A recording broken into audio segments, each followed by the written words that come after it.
السلام عليكم كنت وعنا ونكسن ملك الدنيا كجوجتان soo dhawaada muuqaalka waxaan ka hadlaynaa dawada loo yaqaano dhulka laga sameeyo sidoo kale buscodyl dawada waxaa loo isticmaalaa calool fadhiga ama calool istaaga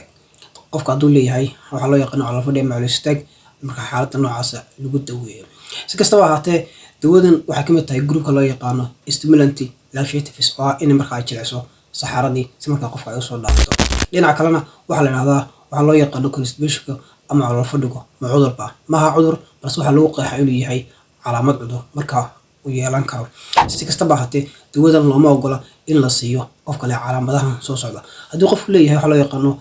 xasaasiyad ama allergy ku leeyahay dawadan lama siin karo waxa kale oo la siin karin qofka marka uu dhiig ka imanayo gaar ahaan qaybta dambe ee marka dabada waxa kale oo dawadan la siin karin dadka marka iyagu galay qaliimada kuwaas oo laga sameeyay xubnaha marka uu wada ama sidoo kale bogga taasoo marka keeni karta inay dhibaato ay horseedo waxa kale oo dawadan aan la siin karin hadduu qofku leeyahay waxa loo yaqaano appendiciska ama qabsinka taasoo marka xaaladda qofka uga sii dari karta haddaba dawadan sida uu shaqeysaa dawadan waxay shaqeysaa inay kaga shaqeyso muruqyada marka mindhicirada si markaas saxaradii jirka dibadda looga saaro